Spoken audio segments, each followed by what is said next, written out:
Well, hello and welcome, members, to another edition to the Desert Mountain Podcast. Welcome, Mr. Chris Storbeck, Thank you, Todd John. Bohn, Kim Atkinson. Hello. How are you all today? Hello, Kim. Hello, Mr. Storbeck. Y'all are doing great. This Doing is great. good. We have a star-studded cast today. I mean, Mr. Lyberger here, Chris Storbeck here. Thank you, sir. Todd Bohn here. And it's time to start getting into some detail work when it comes to the Cochise Restoration. So who better than the three of you to help us understand things a bit more? Thank you for coming. As we like to call Todd, the boss of the moss. We should kick off with him. Don't know about that. The boss of the moss. Or Wow. Mr. Frosty, as we now know him. Oh, Todd. I'm getting a lot of nicknames. Yeah, really. Well, I'll tell you what. This is kind of how to set the stage. So November and January was kind of kickoff for let's learn about this project. Let's get some feedback. We had several meetings with members, groups, golf groups, received some feedback. And Chad Getz, our architect, went back and made some adjustments thanks to some of that feedback that our members provided to us. So that was fantastic. So now we're kind of into the next phase of communication as it relates to this project and get members informed on all the aspects and be available to answer those questions. So what today's podcast, I think, is really all about is hitting a little bit more into why this project is important and what are the merits of the project. And then we'll get into some other things on the operational side where John can help us understand how we're going to accommodate play. Perfect. Thanks, Kim. Yep. And I think the biggest thing, too, that we want our members to take away from this is that we understand that this project isn't something everybody's necessarily so happy to have happen. It's a necessary thing for us to do, and we understand that it's a potential inconvenience for everybody, and that that's the reality of it. So, Yeah, actually, Kim, let me dive in there because I think that's Yeah. important. I don't think any of us want to have to do this. It's the challenges of being a club that is 35 years old at this point.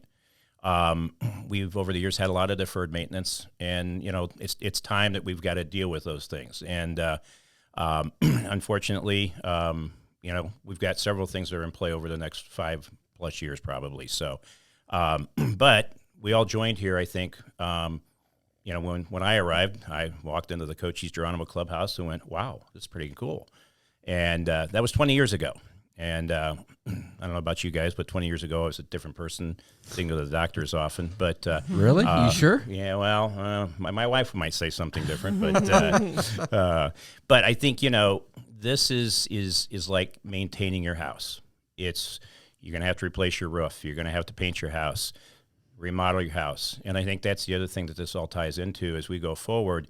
All of our assets are really tied to what the club does. Our biggest asset is our home. And being able to maintain our courses and our club so that future generations want to continue to come here will continue to help elevate our value and continue to make this the best place for world-class golf as well as everything else we do here. So I think it's important we all think about that. And it's unfortunate that we have to do it, but we're all getting older. That's right. Yeah, that's a great point. I talk to a lot of members every day, and I think, there's some confusion out there. I was talking to some folks today up before the Cactus Classic up at Outlaw, and they weren't quite clear. They thought they had to vote on everything. They thought they had to vote on Geronimo. They thought they had to vote on the CG Clubhouse. And I think we just need to set it straight that this is just a vote on the Cochise Golf Course.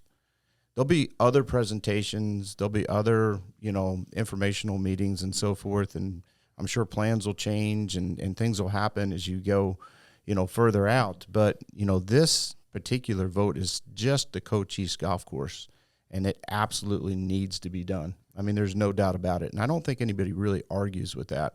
It's just the totality of what may come down the road.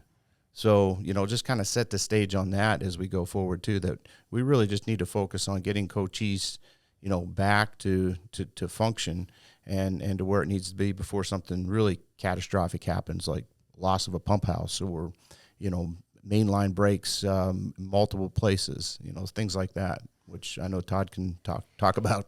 He can. So Sure. a very eventful week last week, and not in a good way. Yeah, we hosted these member events recently, and I was talking about hot off the press. We had a lot of irrigation issues. Well, last week alone, we had 6. And thankfully, we're in this time of the year to where we're not relied on it for that day, because in the wrong times of the year, we need water every day. And some of the breaks were smaller than others, but 6 significant issues out there was a big thing. A lot of time by our team digging and fixing, and money and resources put into an old system, just trying to keep it running right now. So it's very, very tired. 30 some years of using it. And, with the amount that we use our irrigation systems out here versus other people in other parts of the country is a lot different. Our equipment wears out a lot faster because of the amount of usage we use, and because of our water. With the reclaimed water that we do use, it's the pH, the salts, the chlorides that they treat the water with, and the bicarbonates in there all make irrigation failures a lot more common out here, especially on an older system, than they would like where I came from back in the Midwest or whatever, where you're running your system maybe 180 to 200 days out of the year versus 300 plus days out of the year that we run it out here. So that's a big part of it. Makes a lot of sense. Yeah, it's a lot of rounds of golf through that golf course over 33 years, and I think it's done well.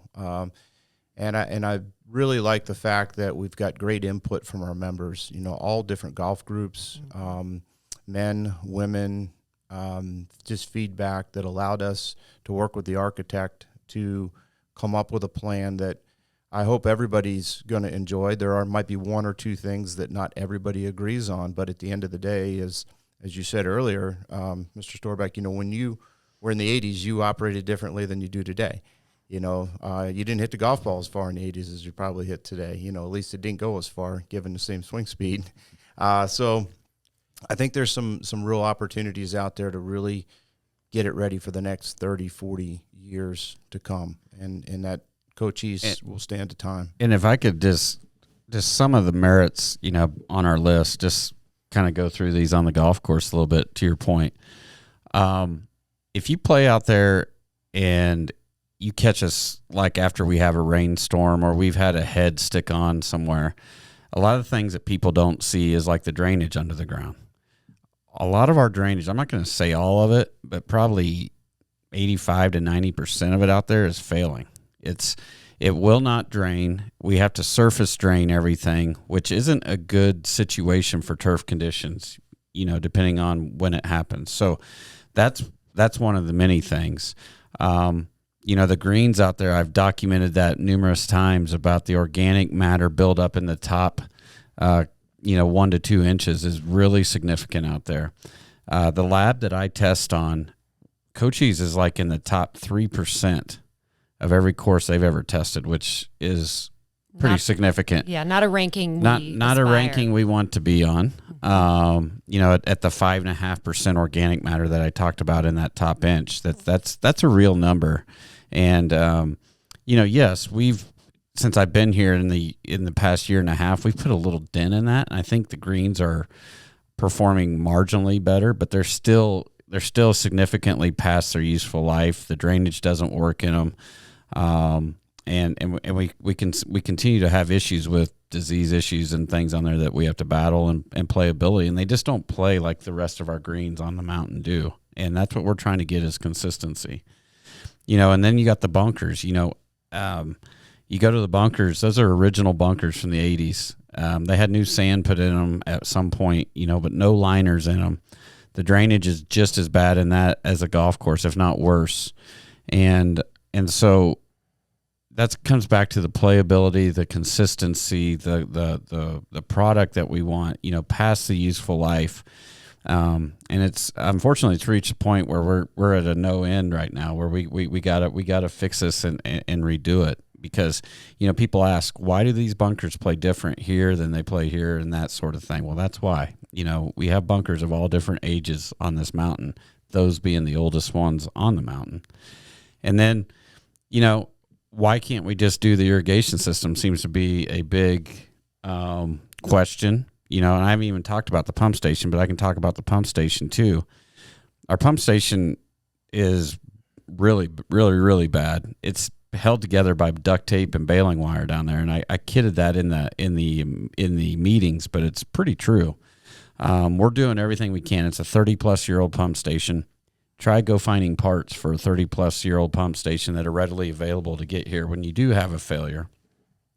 And how long does that take? Well, if your pump station goes down, I'm not pumping any water anywhere. I don't care where you are, what you do. So the wrong time of year, that could be catastrophic, depending on how long it takes to get the parts here. So if we're not pumping water, I can't water greens. I can't do any of that. The greens would be the first to go, and then the rest of your golf course could theoretically be depending on where the part is and what we got to do to get there. And so all of that plays into it. But back to about the irrigation system only is all these other things are aged, and I don't think anybody will disregard that. When you look at the bunkers and you look at the greens and everything shrinks over time because the Bermuda grass is so aggressively growing out here. And all the greens, so the greens I talked about are 3 to 4 feet smaller roughly on average than they will be when we're done because they've shrunk in over time. You can look where the irrigation heads are at, and they're placed on the edge of the greens. So if you put that irrigation system in around those greens, existing greens, and then let's say 2 to 3 years you want to come back and fix the greens, you got to tear out everything we just did to get there because you're going to put those heads next to the green. You can't go put those heads out of way or you'll never grow in anything properly and it won't ever be right. And so that's the same for bunkers, same for tee boxes, all the drainage I just talked about earlier. If you come in and you want to fix the drainage, you are cutting open every irrigation line that you touch, going through it, having to put it back or redo it. And you end up doing things 2 to 3 times and it ends up costing more money in the long run with that. And so like a lot of clubs will do irrigation projects, but they're not looking to do, as much projects everywhere else like we are. They don't have as much aging infrastructure we do. But when you do an irrigation project like that, you're touching every square inch of the golf course. And so I think that's a misconception that people don't understand the complexity of that. And I just want to drive that point home that you're going to touch it. It's a matter if you're going to touch it once and do it one time, or you're going to be in there 2 to 3 times routinely, repetitively, causing disruption in play and that sort of thing. Because the fact of the matter is there's failing infrastructure. Another question I've gotten was, well, how come older courses like in the Northeast or over in Scotland or England can have greens that are original or, and not be around?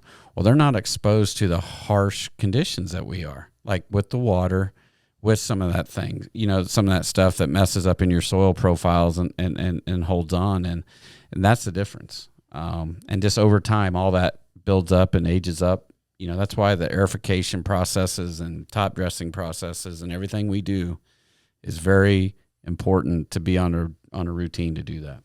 Hey, Todd, maybe too, the one thing I've learned going through this process for the last 2 years, the water piece of this. Maybe talk a little bit about just briefly on what we're dealing with on the water here in the state of Arizona and where we're going in the future. Yeah. The water restrictions is real. And it's getting implemented very, very quickly, especially with kind of some of the politics and stuff in this state right now. And just the overall water, availability really right now with Lake Mead, all that you hear about. And so golf courses or facilities are looking for ways on how can we be a better water manager. Our industry is huge. I just got back from our national show down in Orlando last week, and that was like probably the number one topic down there is how do we become better water managers? On the golf side of things, I may be biased because I do it, but if you go study a superintendent and what we do for water conservation on our end, it is so the misconception out there is wrong, because I'm very sensitive to that with my brother and who do what I do, because all the equipment and the technologies and the things we do, we are very behind on Cochise. I mean, we have what we call a block irrigation system. One head or one station comes on, I got 8 or 9 heads. We showed the groups down there on number 9 behind 18. That's very inefficiently water usage by us as a club. And so this is all coming down. We here at Desert Mountain are in a good position with our water. We feel good about it. We're not on any groundwater. The guys that are on groundwater, or the facilities that are on groundwater right now, are going to get cranked on here really, really quickly and soon. And there's a couple right outside of our gates, not very far away. And those guys are going to be, or those facilities are going to be the ones that get hit first. But all of us are going to feel an impact of this in some way or some form, and going to need to be at the top end of water management, and to be able to show the state and the governatory people that we are at the top end. And right now, if they came in and asked us, is Cochise or Agronomy or any of those up to our up to the standards, they would be no. Because of the irrigation system that we have, the outdated, the thing. So that is a big proponent of this, is getting that back into it, and we're very diligent with our water. We use water moisture meters. We use wetting agents. We're looking at turf species, on the Cochise, the turf species that we're going to put on there, if this restoration goes through, is 30 to 40% more drought tolerant. Well, that's the reason why. I mean, they're an upgrade in playing surface, but also it sets the stage for Cochise and Desert Mountain into the future to be a lot better water manager and better end user of the water resources. Yeah, good steward of the environment for sure. Yeah. One of the things that I get some questions about is the Cochise driving range. And, people say, why do we have to do the Cochise driving range? But you got to remember that range is also tied into the same irrigation as the Cochise Golf Course. So, if you don't have irrigation on that range, and plus it sits on a bed of rock, and it's time to give it some world-class love, we're going to need that as access and egress or ingress and access when we, do future projects. So if and when we ever have a future project over on the other side of the property at Geronimo, we'll need that corridor.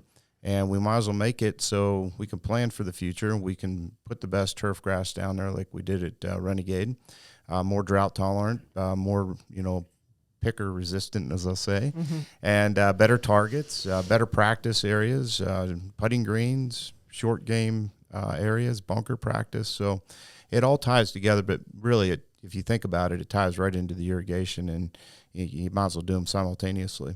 Yeah. So everything that we can physically do to manage water to the best of our ability, we are absolutely doing that. We just don't have the infrastructure at Cochise to be able to say we're going all out. We're not doing everything we can until we address. We're so far the other way right now and that's not just me being fear-mongering or anything. I mean, look at my weekly reports. I've been trying to put them in there. We've put pictures up. We have breaks. They happen at hours of the night when we're not here. Some of them happen when we're here. We're able to shut some things down. The other thing I got on that golf course I haven't talked about a whole lot is the valving system. It's always, we feel like, what's the game show you play where it's like press your luck or whatever, where you're kind of, my guys go out there, honestly, we have a leak and they're like, am I going to just shut this one valve down like you should, or am I going to have to go shut a big section because that one valve is got water deposits in it or whatever. How valves they stick over time. And so some of them don't work. Some of them, the valves flat don't work. Sounds like my swimming pool, Todd. Yeah. I think the show you're talking about has a no whammy. Maybe that's no whammies. No whammies. So you're out there, and so that depends on when we can shut things down. So it just all is hand in hand. But we are wasting a lot of water. When we have a mainline break, all that water is wasted until we can get it isolated, get it fixed. Pump station as well. When that happens, we have issues. So there is a lot to be desired for water conservation with our current setup. Yeah, when you gave that demonstration of the 7 or 8 heads that came on at one time, and you only wanted to water that one area, I got to thinking those other 7 or 8 heads that were on. I'm like, how much water are they putting out in a given period of time? I mean, if you have to run for 15 minutes, I mean that's depending on the size of the head. We have heads that put out 20 gallons a minute. We have heads that put out 50 to 60 gallons a minute. So you can kind of do the math. a lot of wasted water. Quick, that's real amateur quick math. Sure. But depending on the nozzle sizes and whatnot. Yeah. All right, so I think we have a pretty good idea of some things that we need to address, and Mr. Storbeck can also attest to other questions that members might be asking, especially having experienced in recent years being down a golf course with Renegade and now facing the closure of a Cochise course. We have plans to accommodate play and a lot that we've communicated. So what are some of those questions? And then I know John has some thoughts on how to accommodate. Yeah, I think, one of the questions is that what's this going to look like when it's done, those types of things. And my first response has been, have you played Renegade? And those that have played Renegade, to a person, have been just thrilled with the outcome that Todd and John and Chad put in place, the improvements that were made. And let's make no mistakes. I mean, there were issues when we redid that golf course, so unfortunately that's in the past. We've got them fixed. And so I think that's setting the stage for what Cochise is going to look like when it's done. There's going to be some minor changes to it. We've gone through that. And I think, John, to your point, we ran through a lot of sessions with the membership because we did want to hear what the members had to say. Trees that were going to be removed are not being removed. Traps that were going to be put in are not going to be put in. So we got a good feedback from the membership, and that's what we wanted to hear. And I think we've come out at a good place. We're never going to please 100% of any of us, including me. And so that's it's part of it. The other thing, too, I've had a lot of questions is why are we even making any changes to the golf course? And that's a great question. I was watching the Phoenix Open last week, and they were talking about the changes over the last 5 to 8 years that course has gone through, that the designers went back and talking about the improvements that had been made. You look at Augusta National, if you're watching the current show on Netflix about the golf industry and such, they talk about the changes that Augusta goes through every year to continue to make improvements to the golf course. So the changes that we're looking to make to Cochise are very minimal. It's going back to how do we make it easier to maintain, because again, this goes back to water usage, man-hour labors, fuel, all those types of things. There's a lot of new technology I've learned from Todd that's coming down the road, with automatic mowing machines. It's those types of things. How do we put those in play, and how do we make the course continue to improve over time? So, so those are some of the questions that I've gotten, and I think, and on top of that is how do we improve, availability for tee times. One of the things that we've done the first of this year is we went to 9-minute tee times, which the feedback that I have received thus far has been very positive.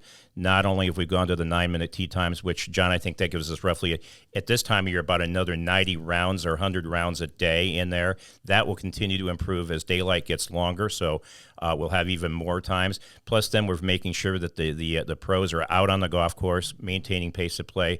So overall, I've heard very positive feedback. That's one of the bigger things we've done.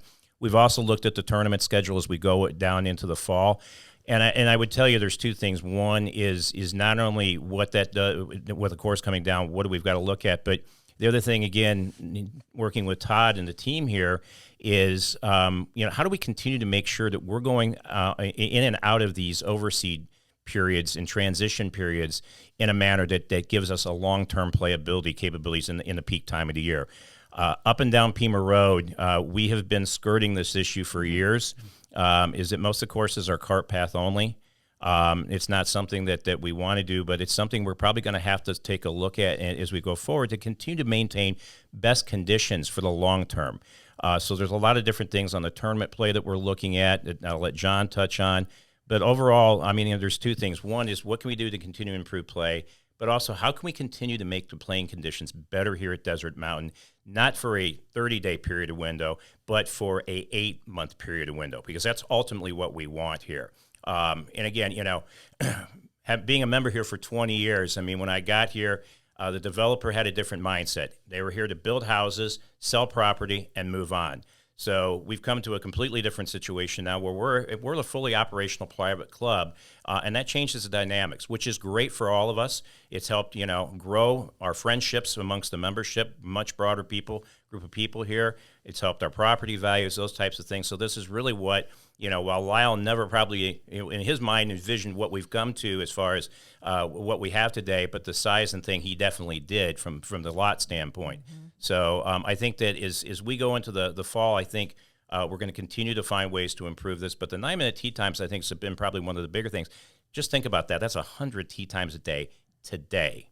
And, John, I think why don't you add some more to that? Absolutely. So, as I said in some of our meetings that some of our viewers may not have been to, we're very fortunate to have 6 championship golf courses and 7, so it's, if you think about the math, if we shut one course down, we lose 15% capacity roughly.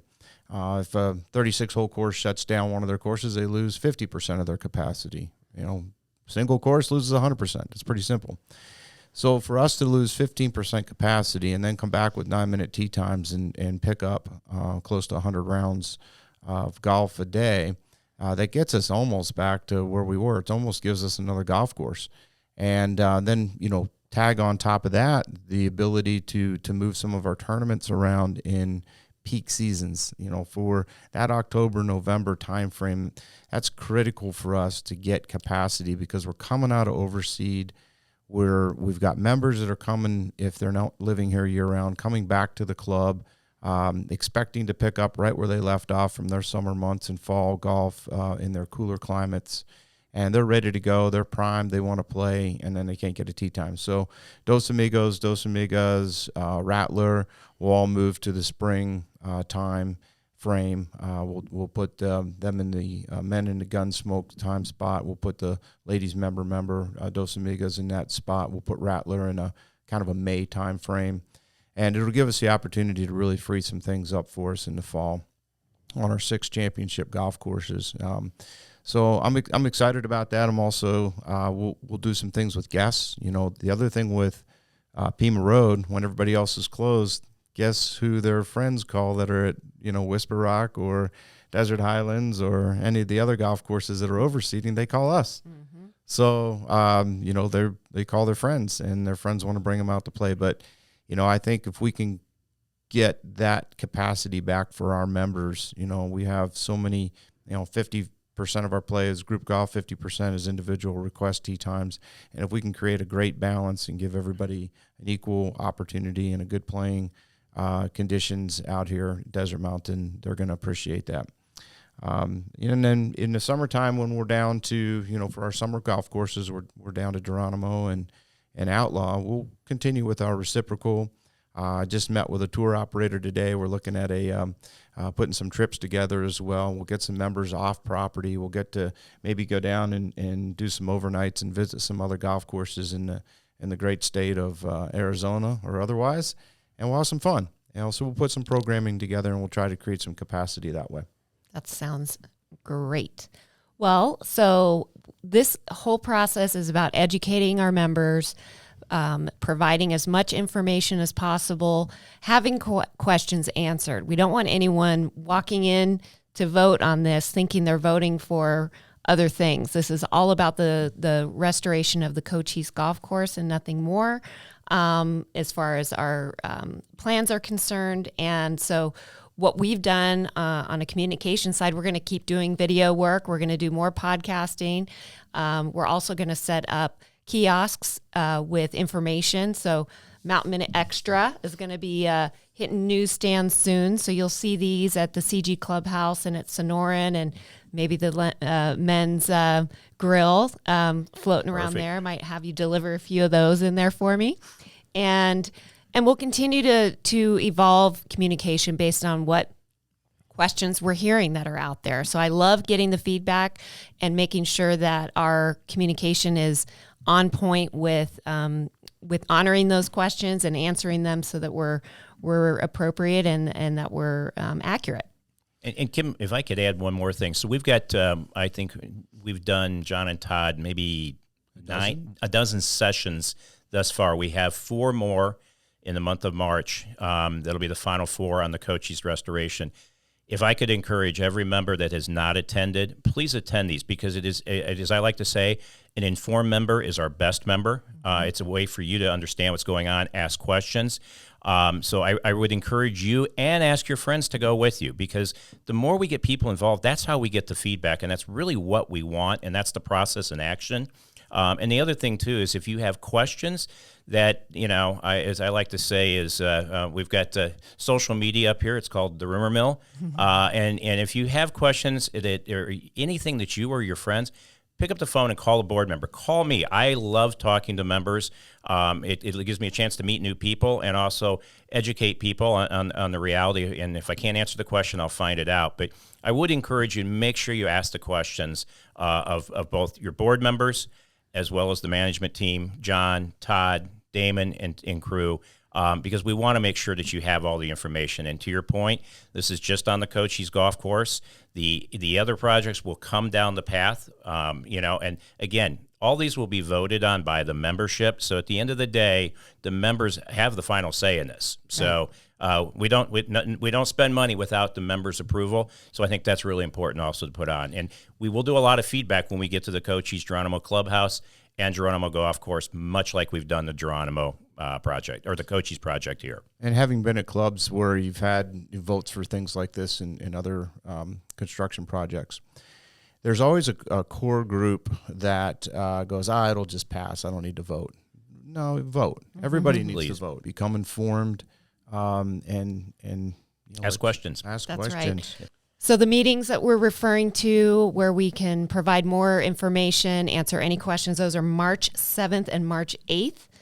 The secured ballots are going to come via email on March 13th and will stay open until April 7th. And then on April 12th is the annual meeting, which we'll tune in for those results. Correct. We waved our public relations magic wand last week and got something amazing happened, Chris. What's that? Got a call from the Wall Street Journal.